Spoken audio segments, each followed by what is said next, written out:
हमारा टॉपिक है +1 chemistry atomic structure chapter में से, वो है Bohr's atomic model.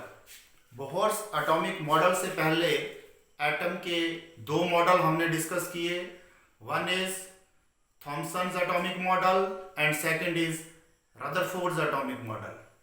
Rutherford atomic model से हमें ये चीज क्लियर हो गई कि जो प्रोटॉन होते हैं वो न्यूक्लियस के अंदर होते हैं और जो इलेक्ट्रॉन होते हैं that revolve around the nucleus with very high speed.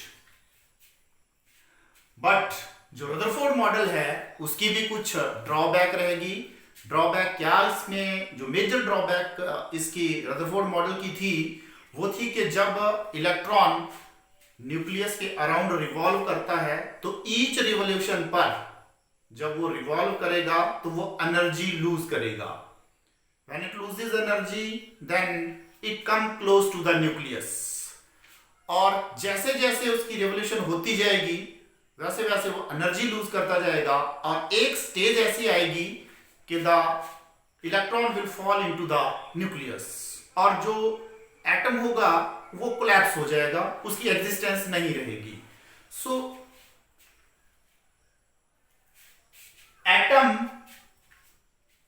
Collapse हो जाएगा न्यूक्लियस के अंदर जब इलेक्ट्रॉन चला जाएगा। क्यों? क्योंकि ये हमने पहले बता दिया कि जो इलेक्ट्रॉन होगा, रदरफोर्ड ने बोल दिया कि इलेक्ट्रॉन जो होता है वो न्यूक्लियस के अराउंड घूमता है, चारों तरफ घूमता है, तो उसकी फिर कोई एग्जिस्टेंस नहीं रह जाएगी।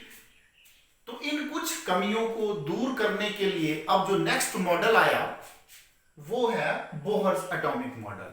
But this Bohr's atomic model is basically for hydrogen and single electron species. ये मॉडल है that is for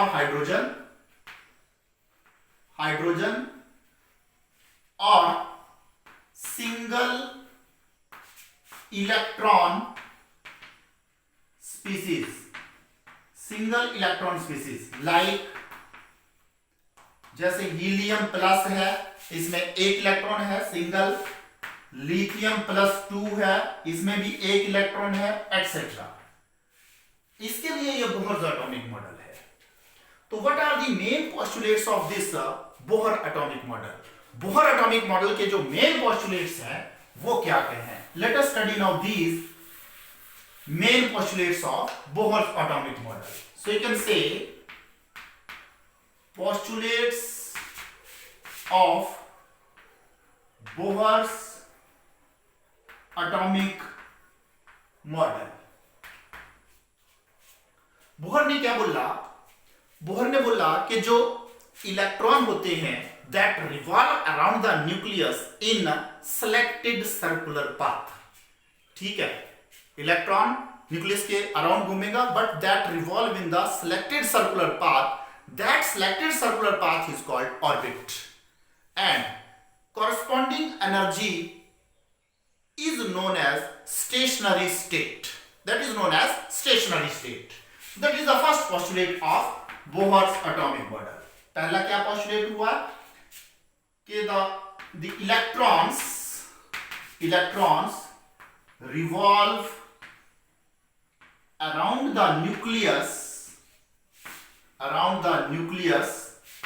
in selected circular path called orbit। वो जो सर्कुलर पाथ होगा उसको नाम क्या देंगे? Orbit. You can say corresponding energy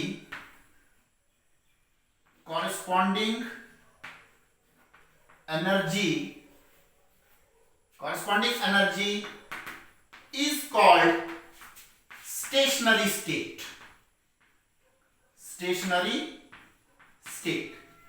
It means इस stationary state का मतलब होता है कि जो वहां पर इलेक्ट्रॉन की एनर्जी होगी that energy will not change. वो एनर्जी उस ऑर्बिट में कंजर्व रहेगी, वो चेंज नहीं होगी। ये मतलब हुआ इसका स्टेशनरी स्टेट का कि वो एनर्जी उसकी चेंज नहीं होगी इलेक्ट्रॉन की, जब तक वो उस ऑर्बिट में घूमता रहेगा। उसी ऑर्बिट में जब वो घूमता रहेगा तो एनर्जी चेंज नहीं होगी। सेकंड वन इज कि जब इलेक्ट्रॉन ऑर्बिट में घूमता है तो बोला कि वो एनर्जी नहीं चेंज करता ऑफ इट्स ओन, अपने आप वो एनर्जी चेंज नहीं करता जब तक कि उसको कोई एनर्जी नहीं दी जाती, तब तक वो अपनी एनर्जी चेंज नहीं करता उस ऑर्बिट में। तो you can say in orbit the electron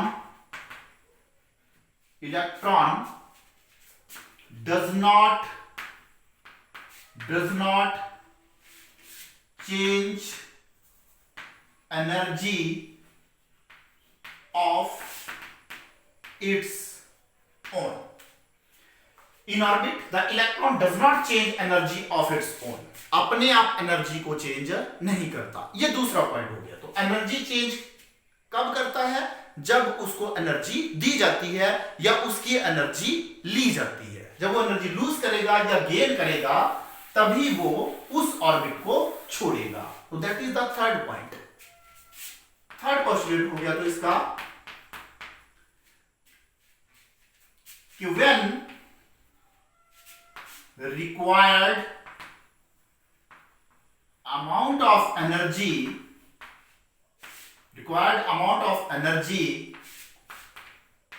is absorbed by electron. When required amount of energy is absorbed by electron, then it jump to higher energy state या higher stationary state, higher energy state called excited state. It is important one. Excited state क्या होती है? Excited state वो जब energy absorb करेगा electron तो higher energy state में चला जाएगा। उस हायर एनर्जी स्टेट को हम बोलते हैं excited state. And by losing energy it come back to lower energy state called ground state। that is called ground state। उसको क्या बोलते हैं? Ground state. तो ग्राउंड स्टेट से हायर स्टेट में चला जाता है, एक्साइटेड स्टेट में चला जाता है। एक्साइटेड स्टेट से एनर्जी लूज करके ग्राउंड स्टेट में आ जाता है। एनर्जी लूज जो होगी that is in the form of radiations. वो रेडिएशंस की फॉर्म में एनर्जी लूज होती है तो वो ग्राउंड स्टेट में आ जाता है। हायर स्टेट में जाएगा फिर ग्राउंड स्टेट में आ जाएगा। हायर स्टेट को एक्साइटेड स्टेट बोलते हैं और जो लोअर स्टेट होती है उसको हम ग्राउंड स्टेट बोलते हैं। तो ऐसा तब होगा जब एनर्जी लूज या एनर्जी गेन करेगा। Now the fourth one is कि जब हमने बोला कि जो इलेक्ट्रॉन होते हैं वो ये हमारे पास न्यूक्लियस है, पॉजिटिवली चार्ज न्यूक्लियस। इस पॉजिटिवली चार्ज न्यूक्लियस के अराउंड इलेक्ट्रॉन घूमते हैं इन सिलेक्टेड सर्कुलर पाथ। ये these are the selected circular path. ये सिलेक्टेड सर्कुलर पाथ होते हैं। अब ये जो सिलेक्टेड सर्कुलर पाथ है इन हम पाथ्स को, ये जो सर्कुलर पाथ है इनको हम डेजिग्नेट कर सकते हैं K, L, M, N and so on. जो पहला होगा उसको हम K से लिख सकते हैं, K। ये जो दूसरा है इसको L, ये जो तीसरा है M। ऐसे जब ये अगले वाला होगा चौथा, इसको हम N से लिखते हैं। ऐसे हम इनको डेजिग्नेट कर सकते हैं। या 1 2 3 4 ऐसे भी इनको नाम दे सकते हैं। 1 2 3 4। So you can say the orbits are designated as K, L, M, N or 1 2 3 4 and so on। ये जो ऑर्बिट होंगे, इन ऑर्बिट्स को हम ऐसे लिखते हैं, K से K L M N या 1 2 3 4, इस तरह से हम इनको डेजिग्नेट कर सकते हैं. That is the fourth point of Bohr's model. Now the what is it's fifth point. देखिए, जब इलेक्ट्रॉन ऑर्बिट में रिवॉल्व कर रहा है, इलेक्ट्रॉन में घूम रहा है, तो उसकी एंगुलर मोमेंटम होगी, एंगुलर मोमेंटम. और वो जो एंगुलर मोमेंटम होगी इलेक्ट्रॉन की, that is equal to whole number multiple of, एक फिक्स वैल्यू होती है h over 2 pi, where h is the Planck's constant. h over 2 pi ये फिक्स वैल्यू है. ये बोहर ने कैलकुलेट किया और बोहर ने इसको बताया. That is the fifth point. You can say the angular momentum of electron in orbit is a whole number multiple of h over 2 pi. h over 2 pi. That is, you can say, angular momentum. And you know that angular momentum, physics में हमने पढ़ी angular momentum होती है mvr, where m is the mass, v is the velocity of the electron, m is the mass of the electron, and r is the radius of the orbit. वो orbit का होगा जिस orbit में electron घूम रहा होगा, वो उसका रेडियस होगा. जैसे मान लो ये है, ये न्यूक्लियस है, ये ऐसे इस ऑर्बिट में घूम रहा है, इलेक्ट्रॉन इस ऑर्बिट में है, तो ये होगा इसका यहां से यहां तक का distance, that is called r. ये इसका रेडियस हुआ. ये रेडियस होता है mvr. किस रेडियस, कितना उसका रेडियस है जिस ऑर्बिट में वो घूम रहा है, that is mvr, that is angular momentum. और एंगुलर मोमेंटम जो होगी nh over 2 pi, nh over 2 pi, where n is equal to 1 2 3 4. ये ऑर्बिट का नंबर है 1 2 3 4, किसमें है वो, और h over 2 pi में h is Planck's constant. इसकी वैल्यू हमें पता होती है 6.63 to 10 to the power minus 34 joule second. वो प्लैंक्स कांस्टेंट की वैल्यू होती है. 2 पाई की वैल्यू हमें पता होती है 3.14. पाई हम तब लेते हैं क्योंकि ये जब भी हम इसका ऑर्बिट जब हम लेते हैं, that is orbit is taken as circular, इसलिए ये पाई भी यहां पे आता है. तो angular momentum is nh over 2 pi. These are the postulates of Bohr's atomic model. But बोला कि Bohr atomic model is only for hydrogen या सिंगल इलेक्ट्रॉन स्पीसीज जो होगी उसके लिए ही बोहर मॉडल होता है. तो these are the postulates. Now after these postulates of Bohr's model, ये बोहर मॉडल ने बोला, अब इसके कुछ सक्सेसेस आते हैं कि what are the successes of Bohr model. इसकी सक्सेसेस क्या हुई? So let us see now successes of Bohr's model. इसकी क्या सक्सेसेस हैं? तो सबसे पहली सक्सेस तो इसकी यही है कि it successfully explain the stability of the atom. Atom की जो स्टेबिलिटी है उसके बारे में इसने एक्सप्लेन कर दिया. It explain the stability of an atom. How देखिए, स्टेबिलिटी ऑफ एन एटम कैसे एक्सप्लेन करता है. हमने बोला कि बोहर मॉडल में जो इलेक्ट्रॉन होता है that revolve around the nucleus in selected circular path. जब सिलेक्टेड सर्कुलर पाथ में वो घूम रहा है तो वो ना एनर्जी लूज करता ना एनर्जी गेन करता ऑफ इट्स ओन. अपने आप ना वो एनर्जी लूज करता ना गेन करता. तो इसलिए वो एटम जो है वो स्टेबल है। जब तक उसको कोई एनर्जी नहीं दी जाती या एनर्जी कोई ली नहीं जाती तब तक एटम स्टेबल रहेगा। एनर्जी लेके वो हायर में चला जाएगा इलेक्ट्रॉन तो थोड़ा अनस्टेबल हो जाएगा, और अगर हम उसको कोई एनर्जी ऐसे नहीं देते, ऑर्बिट्स तो ना अपने आप जो उसकी एग्जिस्टेंस है वो बिल्कुल स्टेबल है। ये एक्सप्लेन कर दिया बोहर ने। तो it explain the stability of an atom. Is it right? So second point is very important. second point, success इसकी क्या है कि जो बोहर मॉडल है, Bohr model gives the energy of the electron in a different orbit. इसने energy दे दी कि कितनी energy होती है, और वो एनर्जी क्या है? I'll write here. It gives the energy of electron in orbit. किसी भी ऑर्बिट में उसकी कितनी एनर्जी होती है, और वो एनर्जी बताई, that is En is equal to, वो इतनी होती है एनर्जी।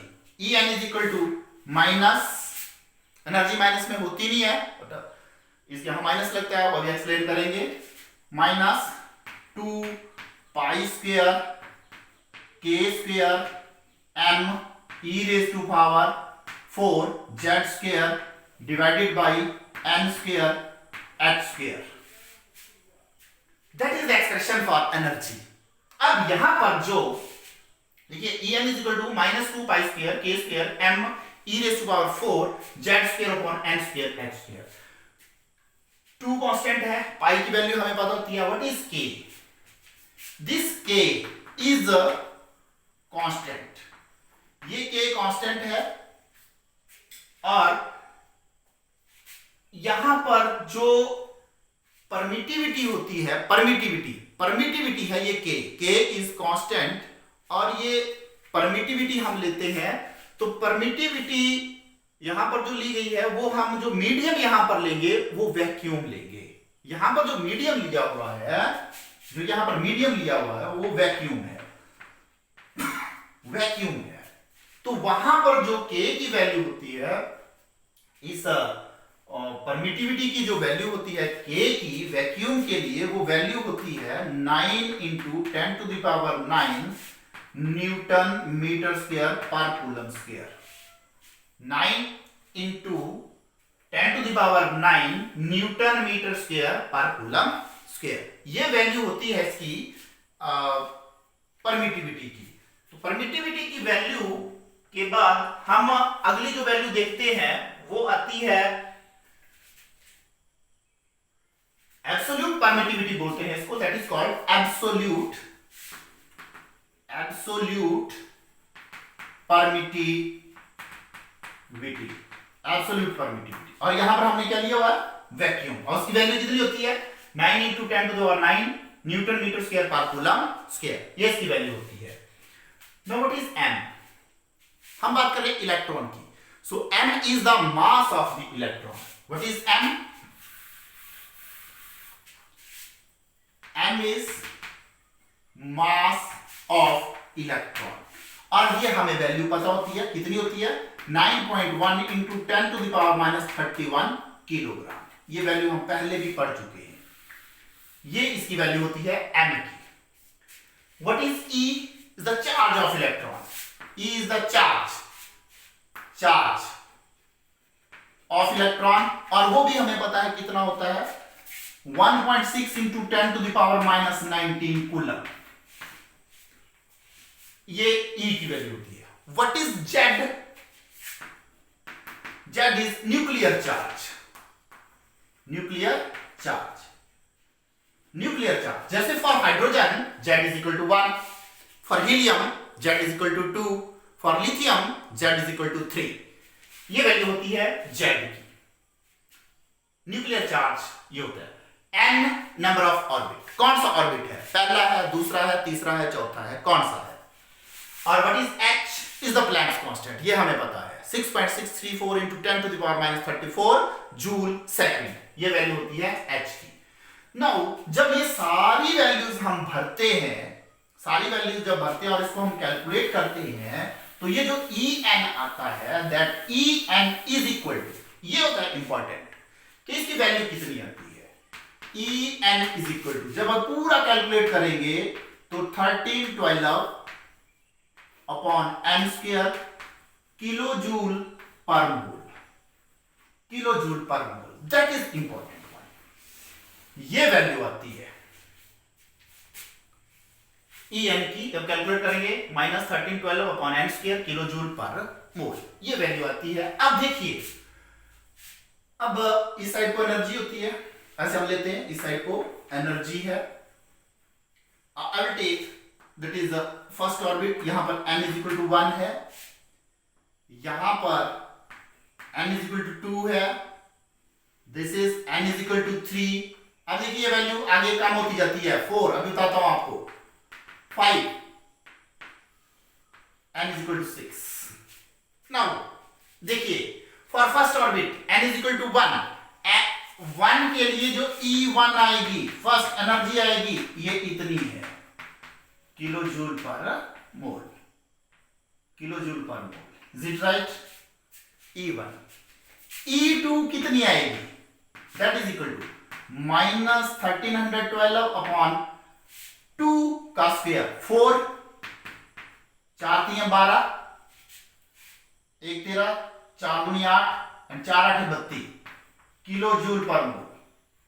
कैलकुलेट कर लेना इसको, -328, ज्यादा गैप है 1312, अब 328, तो ये ज्यादा गैप है। अब नेक्स्ट देखते हैं, E3 -1312 अपॉन 3, 9 आएगा, तो 9 1 9, 4 13 बड़े 41,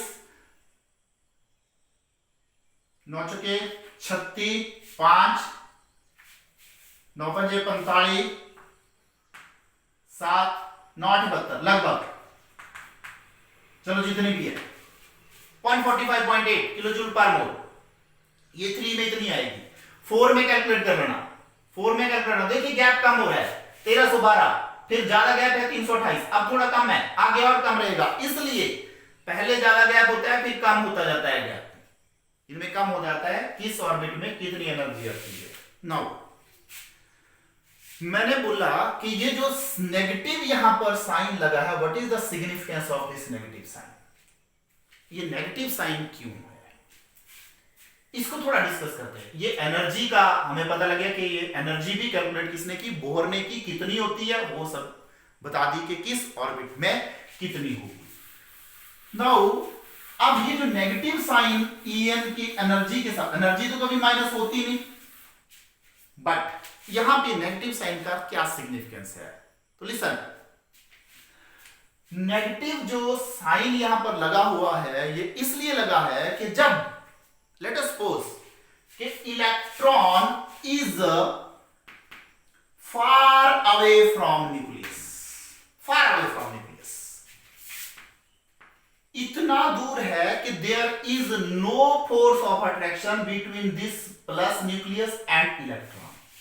When there is no force of attraction at that time, stationary उसकी कोई अट्रैक्शन नहीं है, ठीक है, कोई इसकी इलेक्ट्रॉन की अट्रैक्शन नहीं है न्यूक्लियस के साथ, तो एट दैट टाइम जो एनर्जी होती है वो हम सपोज करते हैं दैट इज इक्वल टू 0।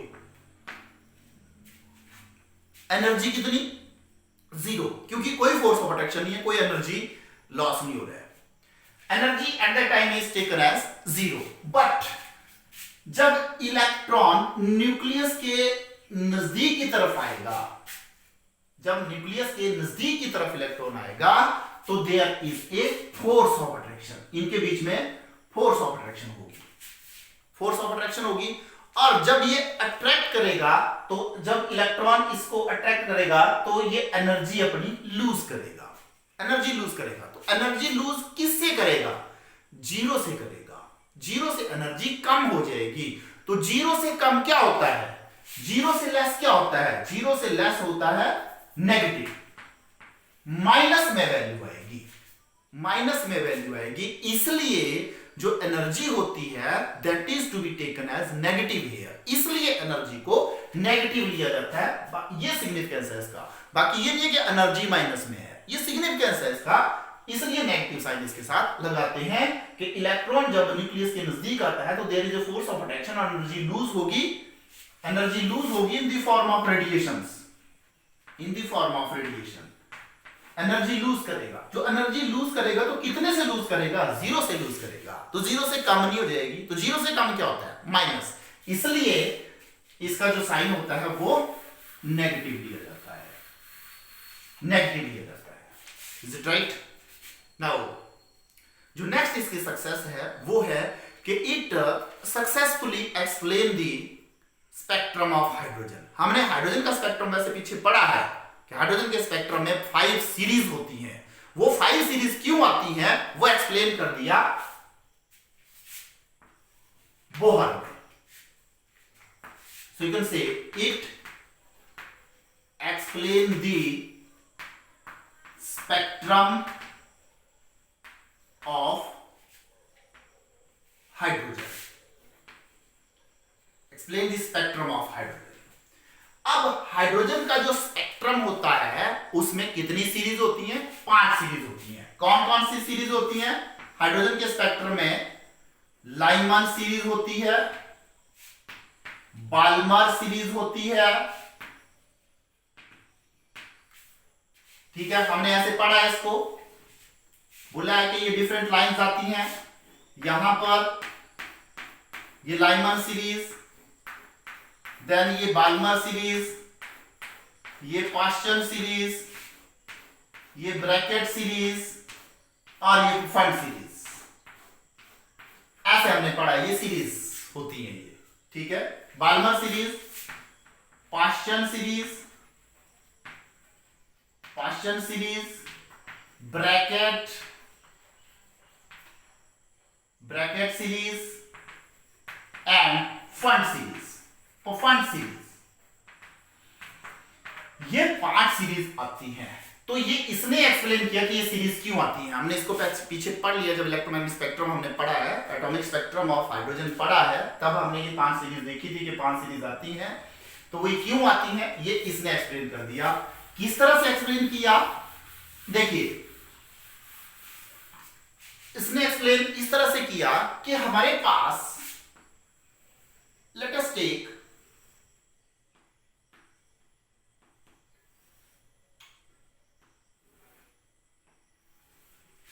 ये है, इस साइड को एनर्जी होती है, ये एनर्जी स्टेट है, यहाँ n इज इक्वल टू 1 है, n इज इक्वल टू 2 है, n इज इक्वल टू 3 है, n इज इक्वल टू 4 है, n इज इक्वल टू 5 है। So now let us take, देखिए इलेक्ट्रॉन ने हायर एनर्जी स्टेट से लोअर एनर्जी स्टेट में आना है, तो उसके क्या रूट हो सकते हैं? क्या रूट हो सकते हैं? हायर से लोअर में आना, एक इलेक्ट्रॉन है हाइड्रोजन में, हायर से लोअर में आना है, 5वें से अगर पहले में आना है तो वो कैसे आ सकता है? तो 5वें से डायरेक्ट भी आ सकता है, ये देखिए पहले क्या है, इज इट राइट? या वो क्या करेगा,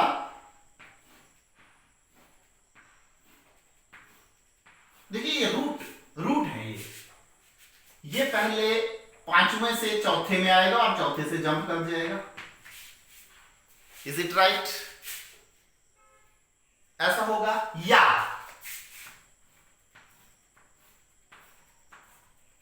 ये तीसरे में आएगा, यहां पर दूसरे में आएगा,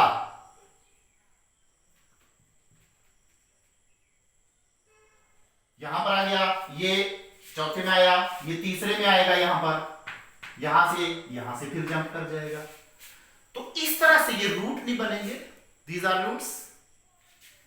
देखिए यहां से फिर समझते हैं हम, 5वें से पहले में आया या चौथे से, 5वें से चौथे में आया, चौथे से पहले में आ गया, 5वें से तीसरे में आया, तीसरे से पहले में आ गया, 5वें से दूसरे में आया, दूसरे से पहले में आ गया। पहले में आने के तरीके नहीं हो गए, ठीक है। तो ये जो पहले में इलेक्ट्रॉन जंप करेगा, पहले शेल में, पहले ऑर्बिट में जब इलेक्ट्रॉन जंप करेगा तो वो से जो सीरीज बनेगी, कितने रूट हुए? डिफरेंट रूट हुए, उससे जो सीरीज बनेगी वो लाइमन सीरीज होती है, दैट इज लाइमन सीरीज बन जाती है। एक्सप्लेन कर दिया। अब दूसरे में ही रहना है, बाल्मर सीरीज जो होता है वो n = 2 होता है उसके लिए। जब दूसरे में रहना है उसने, तो देखिए, तो पांचवें से दूसरे में सीधा आ जाएगा, या पांचवें से चौथे में आएगा फिर दूसरे में आएगा, या पांचवें से तीसरे में आएगा फिर दूसरे में आएगा, इस तरह से हो जाएगा। तो इस तरह से अगली सीरीज बन जाएगी। तो ये इसने एक्सप्लेन कर दिया कि ये डिफरेंट सीरीज क्यों आती है हाइड्रोजन के स्पेक्ट्रम में, डिफरेंट सीरीज क्यों आती है। So we will explain here. हम इसको ऐसे लिख सकते हैं, ऐसे दिखा सकते हैं। देखिए,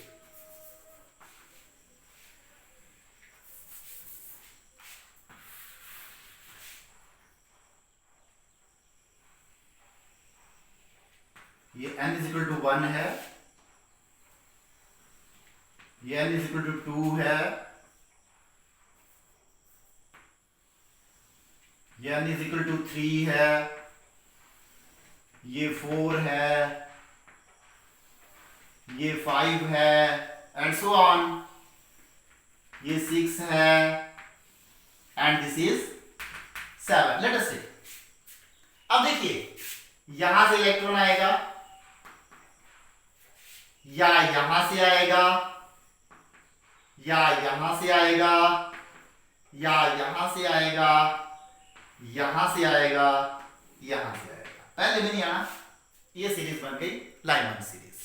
ठीक है, इस साइड को एनर्जी है। अब दूसरे में ही, ये दूसरे में आएगा, दिस इज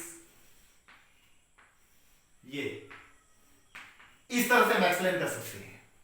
तो ये डिफरेंट सीरीज आ रही है। तो ये लाइमन हो गई, इसको हम लाइमन बोलते हैं, ये बाल्मर हो गई।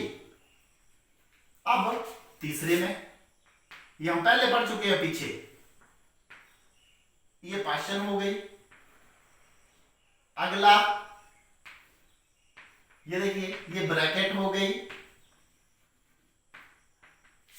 और ये पॉइंट हो गई।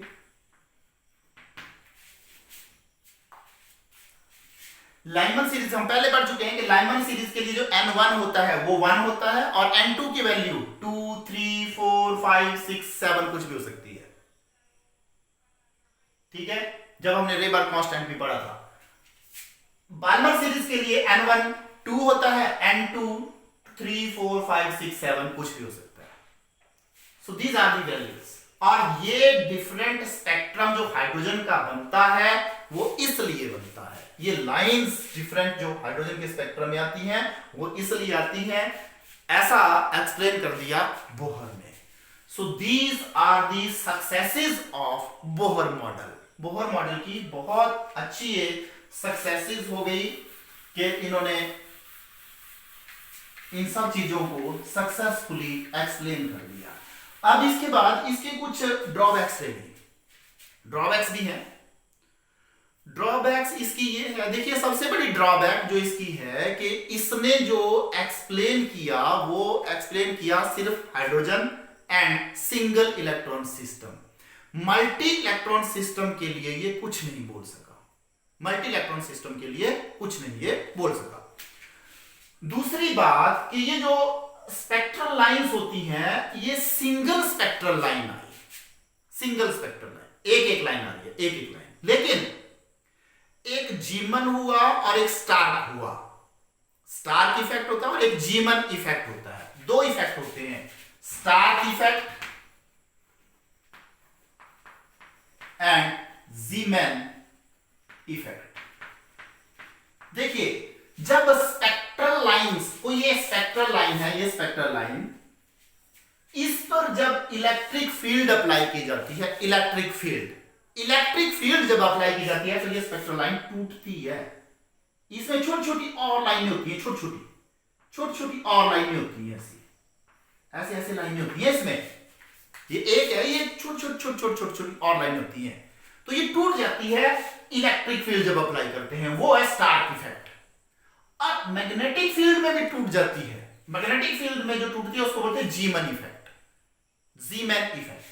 तो स्टार इफेक्ट और जीमन इफेक्ट से, इसने तो बोला था कि सिंगल स्पेक्ट्रल लाइन होती है, लेकिन सिंगल नहीं होती, उसमें बहुत सारी छोटी छोटी और लाइंस होती हैं जिनको मिलाकर एक पूरी लाइन बनती है।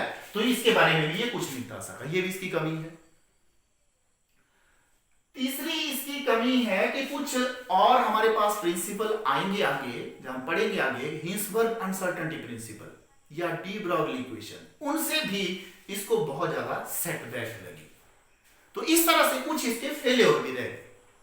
सबसे बड़ा फेलियर मैंने बताया कि ये सबसे बड़ा फेलियर है इसका कि मल्टी इलेक्ट्रॉन सिस्टम की बात नहीं करता, ये सिंगल इलेक्ट्रॉन सिस्टम की बात करता है। दूसरा बताया आपको कि स्टार्क इफेक्ट और जीमन इफेक्ट, इलेक्ट्रिक फील्ड से स्पेक्ट्रल लाइन टूट जाती है, उसमें मतलब पता लगता है कि इसमें छोटी छोटी लाइनें होती हैं, ऐसा कुछ नहीं बता पाया।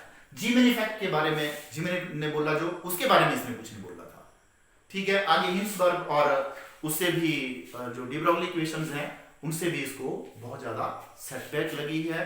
So it is all about this Bohr's atomic model.